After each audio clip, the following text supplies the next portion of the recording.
back to episode 2 of Hoops and Helmets, hosted by me, Aaron Schneider, and my good friend and co-host Carson Williams. Carson, how are you doing tonight? I know your bracket didn't necessarily pan out like you would have hoped. We'll get into that a little bit later on in the program, but Carson, how are you doing? How are you doing, and what are your thoughts on the tournament so far?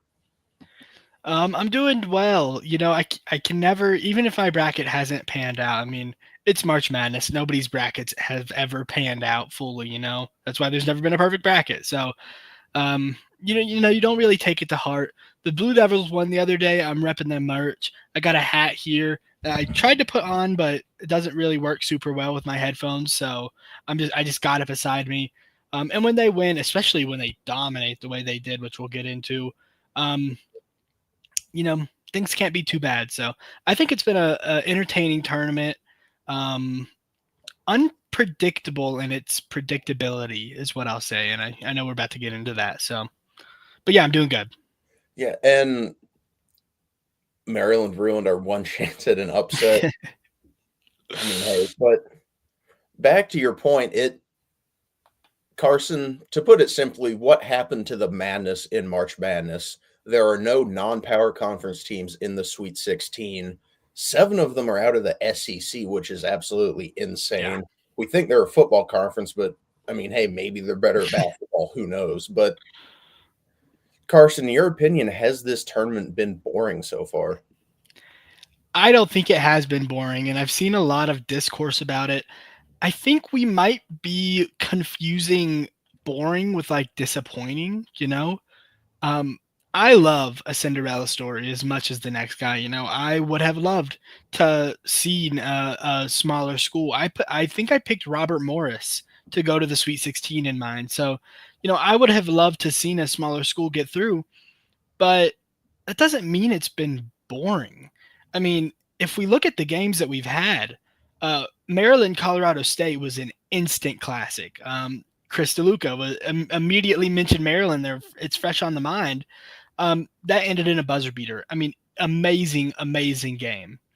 Um, Against a team that was on the verge of Cinderella status, and they just stopped them. Florida UConn. I think Florida is a top 3 team in the nation, and I think UConn is one of the best coached teams in the nation. That one came down to the last second. Houston Gonzaga was an amazing Final Four level game. I think Gonzaga got severely underrated. I mean, I think they were they could have been a top 15 team in the country, really. And that was a great game. And BYU in Wisconsin came down to a 2-point game. That was a last second game. And then we had some upsets. Most famous one, the one that wrecked my bracket, was Clemson McNeese. But then you also had Drake over Missouri. You had Arkansas over Kansas. You had, well, I guess this wasn't an upset. It kind of was in my mind. Ole Miss over UNC. So, yeah, it's been, like I said, a little more predictable than normal. But doesn't that kind of make it more unpredictable? I mean, I picked Robert Morris to the Sweet 16. Every year, somebody picks a Cinderella story. It happens every single year. You would be crazy at this point not to bank on it.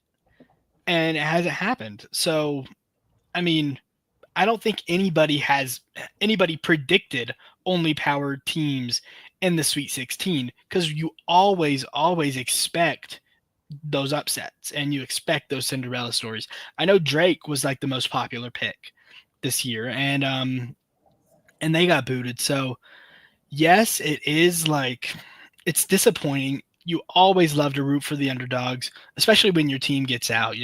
Like you just automatically root for the underdog. And this year it just hasn't really worked out like that, which is, I mean, this is a once in a lifetime thing. This has never happened before. Like, how is that boring? How is that predictable?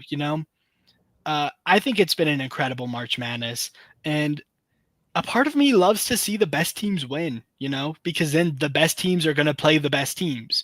And so, yeah, I don't think it's been boring. Chris DeLuca shouting out the transfer portal, and I think that has a massive, I mean, that's a huge thing to do with it. Kentucky did not bring a single player back from last year. They it was all recruits and transfer portals, and they're a 3 seed. So yeah, absolutely, transfer portal is giant.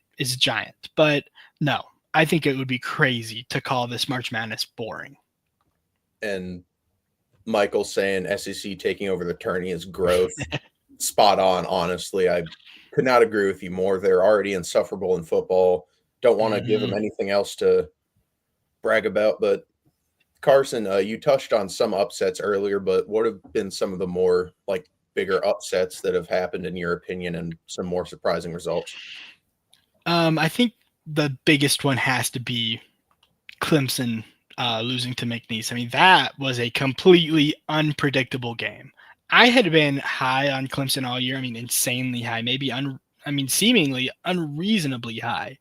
I loved the way they played together, and I thought they had the formula, for a really good run. Chase Hunter is a high-end scorer. He's a really, really good scorer. You had Victor Locken, who's a really good defensive anchor. Ian Shefflin and Chauncey Wiggins are just like two really good glue guys, and then they're well coached too. So I was shocked that they lost. Especially they had that one signature win against Duke earlier in this year, and maybe it's just because I'm a Duke fan, but I was like, if you could beat Duke, I'm rolling with you in the tournament. Um, Even though they lost, I'm not gonna roll back my bad takes about them. I'm not bad. They weren't bad takes. I'm not gonna roll back my takes about them. I still think they had a great chance to go really far in this tournament. Like I said, I think they had a good formula, but it's March Madness, and we said where's the madness? Well, that was madness. Um, it's what March is about, and that's what happens in a single game elimination format. The better team does not always win. That's like the beauty of March Madness. One off game, and you're going home to a team that might be worse than you, and that's what happened here. So I don't mean to discredit McNeese in that they did deserve to win that game. They played very well. They won the turnover battle. They won the rebounding battle by 7. They had 3 more assists. They had 6 more blocks and 2 more steals. Um, their field goal percentage was 7% higher. And the crazy thing is they won this game shooting 50% from the free throw line and 21% from 3. Those are really bad numbers. Not a recipe success. So, it was a great game for them. They obviously lost to Purdue in the next round because you're not the better team. The better team is not supposed to win, you know? And especially when you can't get momentum rolling. So, that was an insane upset in my opinion. And I want to touch on this real quick. Prior to the tournament getting started, it was announced that Will Wade, head coach of McNeese, was going to be going to Yeah. NC State. Carson, what are your thoughts on that kind of announcement happening while McNeese is still actively playing? When I heard that, it broke my heart for them. Like the head coach is supposed to be the leader, like the guy who everybody looks up to, and you hear he's leaving before you ever play a game. And maybe it did like send a message through, like, even our coach doesn't believe in us, and they won, so it really broke my heart for them. I don't think it should be allowed. This is one thing that happened with Ben Johnson and the Chicago Bears in the NFL that a lot of people had trouble with, and I guess it wasn't technically announced until the Lions lost, but it was literally like I think a day after the Lions lost, and they announced that Ben Johnson was going to the Bears. I don't think that should be allowed. I think that there should be some sort of. If your team is playing, you should be focused on your team, And I Mhm. understand maybe like taking interviews and like thinking about your future. I understand that, but it just breaks my heart for him. I really hated it that like the coach is supposed to be the one guy who believes in you no matter what and like always thinks you're going to get there, and they just didn't have that. So I felt for McNeese in that. And Carson, Jason saying Florida's still going to win it all despite that close game to UConn. Obviously, UConn fell short of their three-peat bid, but Carson, are you still going to be rocking with your Duke Blue Devils to win it all? Yeah, I'm still rocking with Duke. I think right now there is a sizable gap between Duke and the number 2 team in the nation, whether you think that's Florida or Auburn or Houston. I think there's a pretty sizable gap. They just destroyed, I mean, completely demolished a good Baylor team with some really good players. DJ Edgecombe is a highly regarded prospect in the NBA. Jeremy Roach, who used to play on Duke, and he played well as well. Cooper Flag is back, and really that's it. You know, like I said last week, and I still believe it. Like Duke is not Cooper Flag, but man, does he send them over the top. I mean, he played incredible in that game. Dropped a cool 18, 9, and 6, and just even like those numbers are incredible, but they still didn't do him justice to like what he did on the court, just with his defense and activity.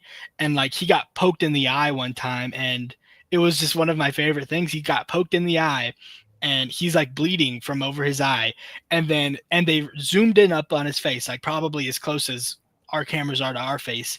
And then the ball gets inbounded, and he's taking it down the court, and he's literally looking like this, taking the ball down the court.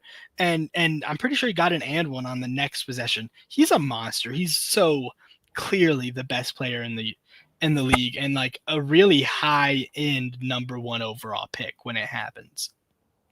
But then you have other guys.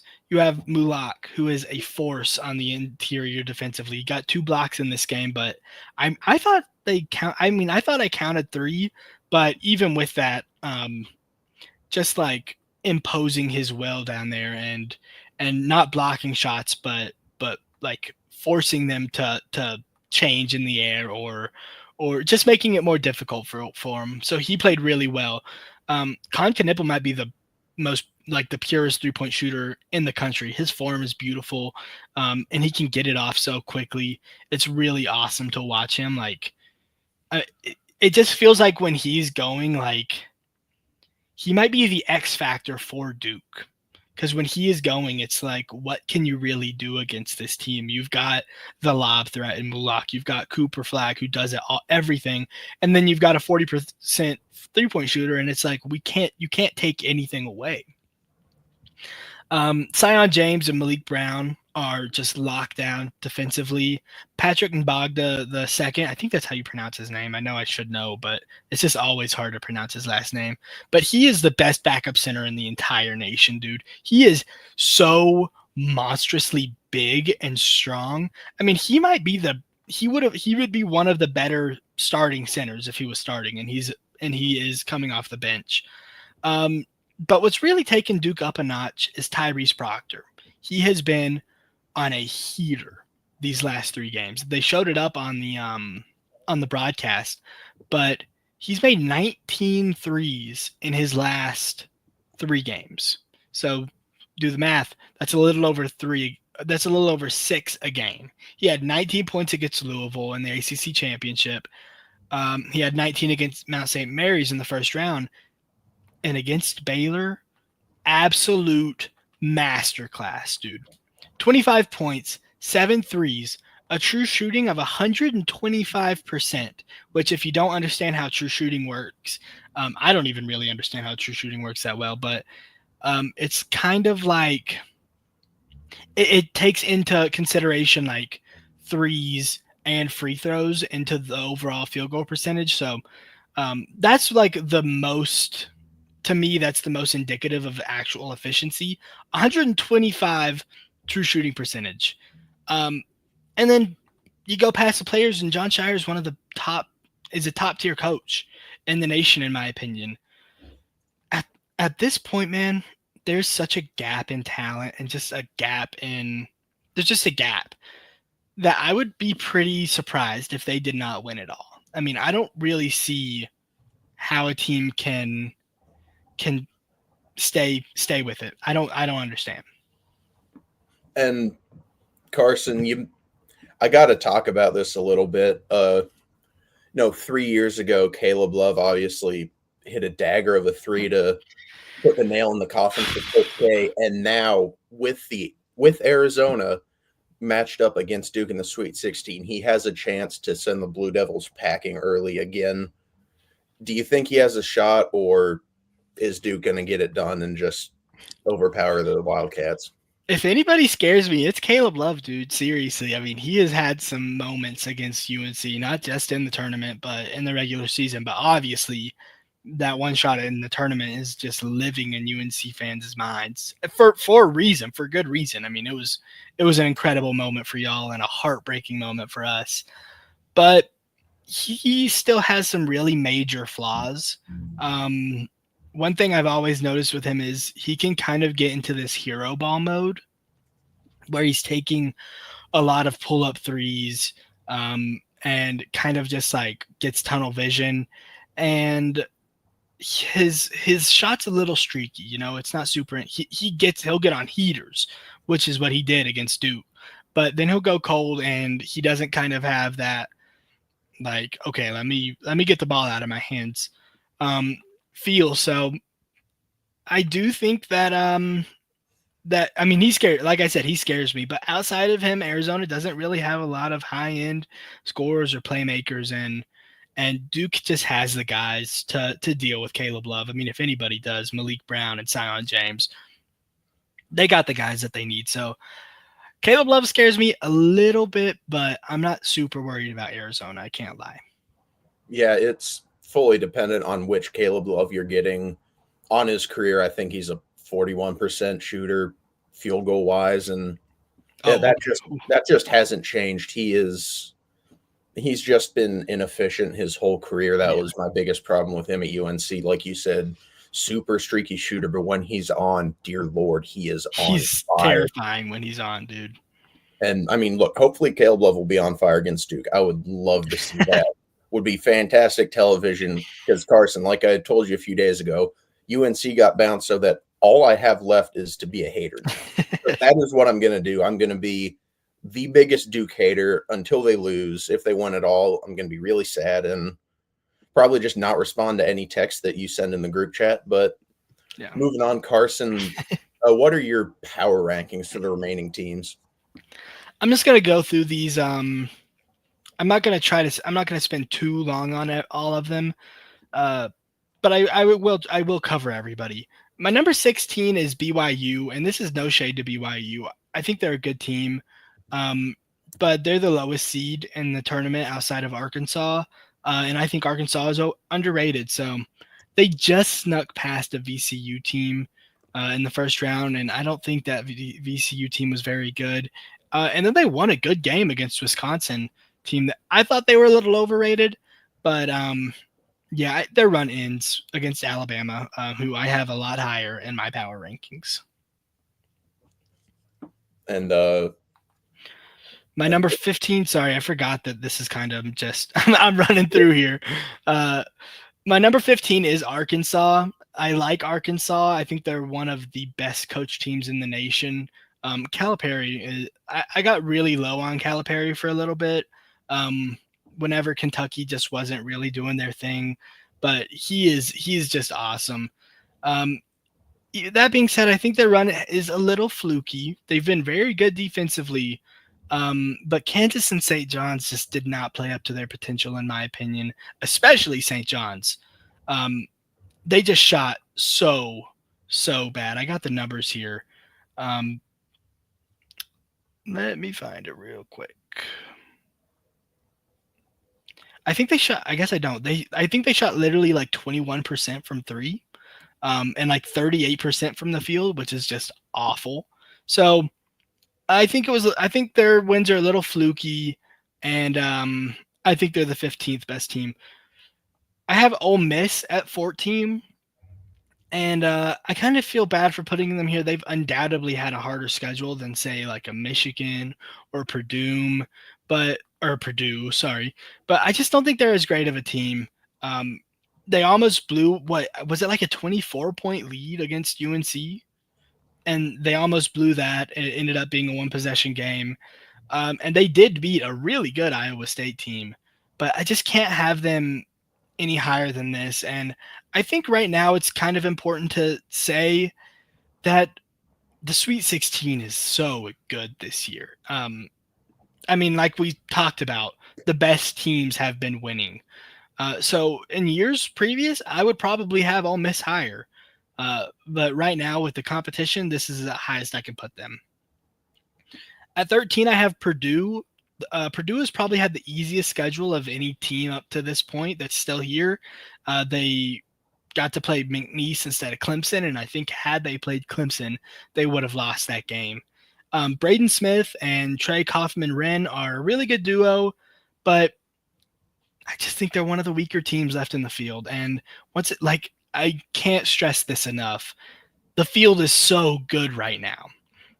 Number 12 is Arizona, and this is where it got really, really hard to rank these teams. We already talked about a little bit. Caleb Love is the best player on Arizona, and he's given Duke a lot of trouble. But outside of him, they just don't really have the guys, in my opinion. So I think that their run ends against Duke. I think they play Thursday. Number 11, I have Michigan, and I hated putting Michigan here because they're a really good team. The field is just so strong. They squeezed by UC San Diego in the first round, but they handled a really good Texas A&M team. I really like that Texas A&M team. They just don't really have a number one option that is going to get them past these teams that are better than them. Roddy Gale Jr. had 26 points against Texas A&M. That's an outlier game for him. He's not going to do that against Auburn, who I think they play next. Vladislav Golden is going to have to carry the load, but Auburn just has a lot of guys who can handle a lot of guys. So I'm going to take Auburn in that game. Number 10, I have Texas Tech. I hate this. I love Texas Tech. Like, I've been preaching Texas Tech, but the field is just so strong. I know that's getting old, but the Sweet 16, is like one of the strongest in memory to me. JT Toppin is Texas Tech's best player. He is a bucket. I mean, just a walking mismatch. Darian Williams is really, really good. Outside of those guys, they don't really have a lot of people. They're pretty reliant on them. And I tend to prefer teams that play like a unit. Like the team I have right above them, who is Maryland. And this one hurt. I like putting Maryland at 9 almost made me just completely strip the question from the show. Because, I mean, I have preached Maryland. I preached Maryland in the last show. I think they're really awesome, really well coached. They play together. They have 5 guys averaging double digits. So in these one-game formats, if one guy is off, they have other options. They can just pivot to another, and that's so valuable. The reason they're at 9 is because they were in a dogfight with the 12th seeded Colorado State, who I think was a little underrated, but they just beat them with a buzzer beater. And had it been a more convincing victory, I would have had them higher. Number 8, I have Kentucky. And I said at the beginning of March Madness, actually, I'm gonna make a pivot right here. Number 8, I'm gonna put Tennessee. Tennessee's been great all year, and they've played 2 pretty good games in this tournament. They dominated Wofford, and they had a closer game against a good but not a great UCLA team. The reason I'm gonna actually, because I had them 6th at first, just looking at who they've beat and how they've played in the tournament, but I think we're getting to a point where depth is going to be really important. And outside of Chaz Lanier and Zakai Ziegler, they kind of fall off. So I'm gonna value depth over those 2 guys, because the Chaz Lanier and Zakai Ziegler are one of the better guard pairs in the nation. But they just fall back. They just fall off after that, and I think they're going to lose to Kentucky in the next game. So then number 7, I have Kentucky. I said at the beginning of March Madness that I think they should have been a 4 seed instead of a 3 seed, but they kind of have proved me wrong, and I've kind of gotten higher and higher on them. They have a really high-end scorer in Otega Owe. And then they have 5 other 10-point per game scores. And that is just incredible versatility, incredible depth. They beat a really good Illinois team to get here, and I just kind of have to value that strength of schedule over a Maryland. Number 7, I have an Alabama. I'm not a huge Alabama fan, but I can't deny how great they are, dude. Mark Sears, I remember him last year, and this year he's been one of the best guards in the nation, dude. He's a monster. I think he's averaging like 19 points per game. Um, and then like Kentucky, they have 5 other double-digit scorers. So that it's hard to put into words how valuable that depth is. Because, like I said, like say Tennessee, say you're playing Tennessee here and Chaz Lanier has a bad game. I mean, you've got one other guy you can turn to. Versus if Mark Sears has a bad game, you got 5 other guys you can turn to. So that's what I'm going to take in these one-game formats. Number 5, and I think this is probably going to be my most controversial take. I have Auburn. Auburn is the number 1 seed in this tournament, and I have just been getting lower and lower on them as they play. I think they're so overrated. They shouldn't have been the number 1 overall seed. That should have been Duke. And to me, they are the weakest of the 1 seeds. They handled Alabama State, and they did beat a pretty good Creighton team. The score says it was a 12-point game. I think that it was a lot closer than that, in my opinion. But, I mean, that's how it ended up. Johnny Broome is one of the best players in the country. I mean, he's probably a top 5 player in the country. But they have 4 other 10-point per game scores. So I don't know, maybe my criteria is a little flawed here, but I just haven't loved their play recently. They lost 3 of 4 before the tournament, and their 2 wins just haven't been convincing enough for me to warrant them being any higher. Number 4, I have Michigan State. And like I said, my logic may be a little flawed because Michigan State, they did demolish Bryant in the first round like they were supposed to do. They only beat New Mexico by 8. But that being said, Tom Izzo is one of the best coaches in the country. He has been for a long time. And I just trust his experience. And they've got a deep roster. I like the way they play. And if they meet up with Auburn, I think they're going to win that game. It's going to be a great game, but I think they will. Number 3, I have Houston. Houston has had a really good run to get here. They dominated Edwardsville just like they were supposed to, and they narrowly beat a Gonzaga team that, like I said, might be a top 15, top 10 team in the nation. I mean, that Gonzaga team was severely underrated. They have 4 players who are scoring in double digits, but they're so great defensively, which is what we've come to expect from Houston. I mean, they've been pretty good for a little bit now, and it's always on the back of their defense. They have a great chance to win the title, but if they do keep winning, they're going to just have a hard schedule. I mean, they would have to beat Duke, unless Duke somehow loses, which I don't see. They would have to be either not Kentucky. They'd have to be either Alabama or Tennessee. So I just don't see that happening. But they're a great team. And number 2, I have Florida. Florida is, in my opinion, the second best team in the nation. I've been pretty steady on that. They dominated Norfolk State, and they just squeezed out a win against UConn, which I think was an underrated team. Maybe the best coach in the nation. So, I mean, Dan Hurley is just, I love Dan Hurley. Walter Clayton Jr. is amazing every single time he steps onto the court. And with Elijah Martin, I think is his name. For my money, they're the best guard tandem in the nation. They've got great depth behind them too, and they're one of the nation's just most prolific offensive. I think they're scoring like 86 or maybe 84 points per game.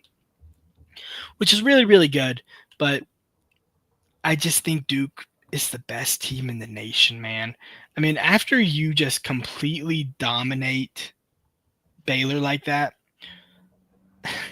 Baylor was a good team. I don't care what they were seeded. Baylor was a good team. DJ Edgecombe and Jeremy Roach. I know I've already went through this, but I just think Duke's talent margin over all these other teams is so massive. Um, I mean, they've got maybe 3 top 10 picks in the draft this year. Cooper Flag is going number 1. Everybody knows that. Mulak is probably going to be around 6 or 7. I mean, he's 7'2" and with good instincts, and he's only got room to grow. And then Colin Knipple, I could definitely see being a top 10 pick, or at least a lottery guy, just with how incredible his shooting is and his off-ball movement. So I have to go Duke number 1. And, I think this really, I kind of like this because it kind of shows, like, yes, games have been unpredictable or games have been pretty predictable, and like only the best teams are winning, I guess. But this is kind of a different year. Florida is not normally one of the better basketball teams in the nation. Um, like Auburn is not normally as great as they are this year. Maryland is, in my opinion, a top 10 team, and they're not normally that great. So, yes, even though the better teams have been winning, like the better teams are not normally the better teams. So, I know that's off topic and we've already talked about it, but I just can't believe people are calling this boring. It shocks me.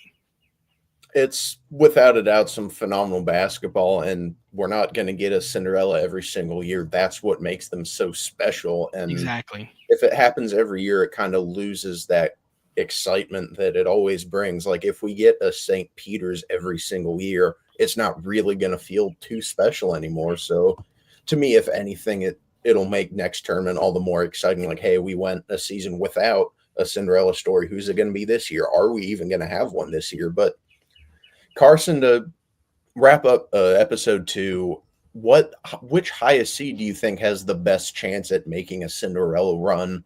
Arkansas is the lowest or the highest seeded team left in the tournament at a 10, but we also got a couple 6 seeds there as well. Shout out to Jason Colenso for the question. Great question. Host of 3 from Deep. If you haven't been watching that, it's awesome. Go watch that. Very smart guy. There's not really a lot of high seeds, which is one of the things we've been talking about. So I guess I'd go Arkansas. They're the highest seed. And like I said, Arkansas, I think, is a good team. I think that their run has been a little fluky, but John Calipari is great. I know I already said it, but I was really big on him during like the mid 2010s when Kentucky was really good. I was consistently calling him a top 5 coach in basketball with Coach K and Roy Williams and Tony Bennett, who I really like from Virginia. If you don't know about Tony Bennett, you got to go find out about him, man. He was awesome. And then like Rick Pitino, and then you had Tom Izzo up there, and there was a lot of top 5 coaches, I guess, but I was really high on them. And then Kentucky kind of fell off a little bit, and I kind of fell off of John Calipari. I thought that what happened to Coach K kind of happened to him, which this is the only time you'll ever hear me talking bad about Coach K.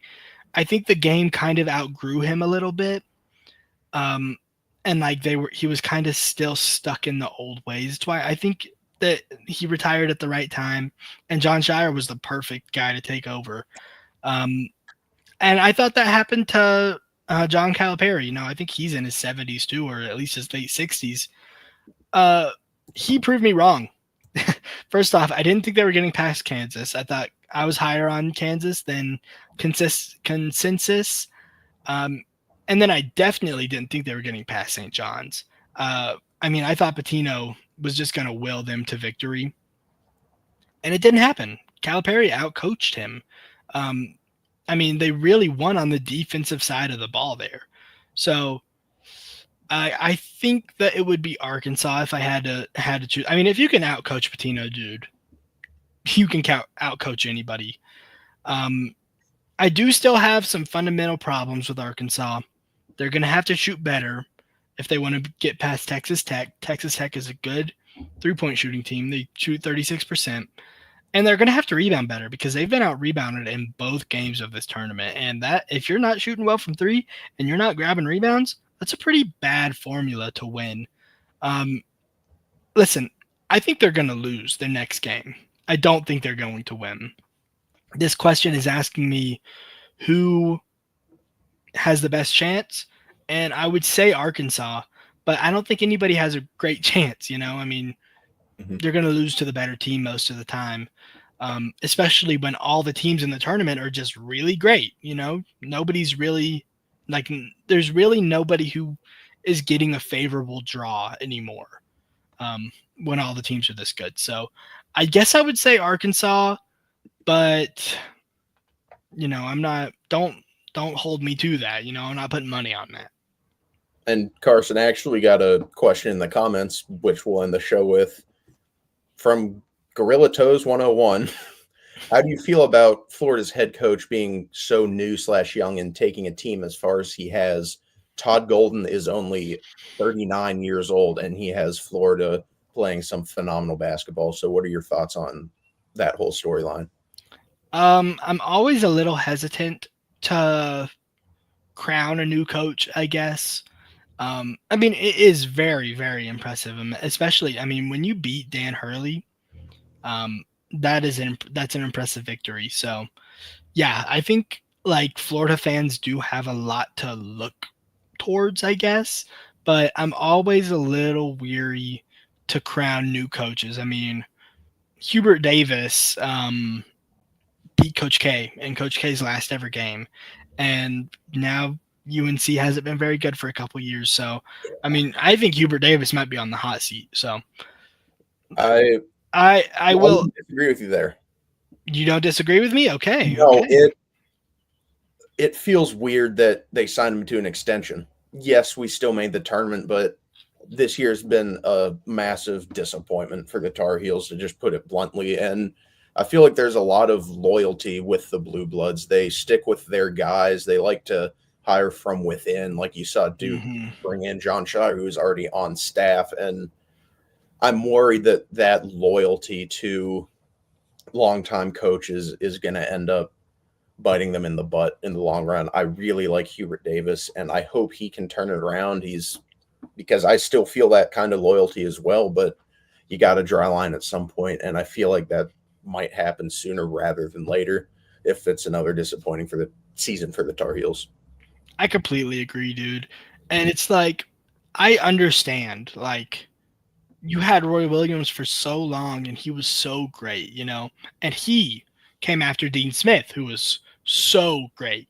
I mean, one of the founding fathers of, or maybe not founding fathers, but like on the Mountain Rushmore, of college coaching. But so, like, it would be hard when Roy Williams handpicked this guy, just like Duke, just like Coach K handpicked John Shire. Like, it would be hard to get rid of that guy. You want to trust the greatest, like your greatest coach and your franchise's history. Right now, though, I mean, he's got you. You got to show results. Some Mhm. guys are great assistant coaches, and they're not great coaches. Um, and that's kind of what it's looked like for Hubert Davis right now. Especially, I think they have more talent. Like, I I think. know they've recruited pretty well. They've got talented recruits in, and it's just not panning out like you would expect. And Mhm. I mean, hopefully that's going to change, but man, I had a lot of hope going into this year, but I feel like every single time that UNC is highly ranked in the preseason, they always fall short of expectations. So I need them to not rank Carolina within like the top 50 next season, and then we'll see them in the Final Four. That's how Exactly, it works dude. at this point. Exactly. I mean, weren't they? I don't. Not this year. I think it was last year, or maybe a week ago before, or maybe a year ago. Um, weren't they like preseason number one, and then they Yeah, didn't I make the think that tournament? was That was the year after they lost to Kansas, I think, Okay, so if I remember correctly. I mean that is an embarrassment. Yeah, I So mean, God, Brady Manick was exactly what that team was missing after they lost to Kansas. One of my more favorite Tar Heels in recent memory. He was only there for a year, but man, he was so such good, a dude. huge part of that team. They wouldn't have been there without him, in all honesty. No, Carson, one more question before we actually wrap up. I know I've said that a few times now, but when Florida beats Duke, not if, when, how much will y'all cry / celebrate, depending on which team you're rooting for, of course. this guy, man. I'd be thrilled. I would love it. I would go crazy. I'd be insufferable because, Look, like I said, all I've got is to be a hater. Florida's got some pretty good competition that they're gonna have to play right now. They're gonna have to play Maryland, really good Maryland team. I think that's gonna be a really good game. And then after that, they kind of do have a pretty. After St. John's went down, they have an easier schedule. I mean, it's either going to be Arkansas or Texas Tech. I think Texas Tech is really good too. I do think Florida is going to make the championship. Like I said, I think they're the second best team in the nation. I'm not low on Florida, but I just don't think they can get past Duke. I think Duke's talent is just overwhelming, you know? And you have a good coach. And like it's not just good talent, it's like good team structure, you know? Like you have a really good playmaker in Tyrese Proctor and Caleb Foster, both are really good playmakers, and Caleb Foster mans the second unit, and you have a probably, like I said, maybe the purest 3-point shooting team in the nation. So so I don't know. I just don't see it. If Duke loses to Florida, I would be sad, you know. I would be shocked, like I said, but I'm not. I mean, if you lose to the second best team in the nation, you lost to the second best team in the nation. You know, Yeah, even if you're the first best team in the nation. I mean, at a certain point, we're kind of just splitting hairs here. So, I wouldn't be too upset. I would be sad, absolutely, but I mean, at the end of the day, we know Duke's going to be here next year. We don't know where Florida's going to be next year. So, that is true, and that'll do it for episode 2 of Hoops and Helmets. Uh, this has been your co-host Aaron Schneider and Carson Williams. Hope everybody has a good rest of your day, and we will be back Thursday evening, same time, 5:30. Remember, there's no crying in basketball. Hope everybody has a good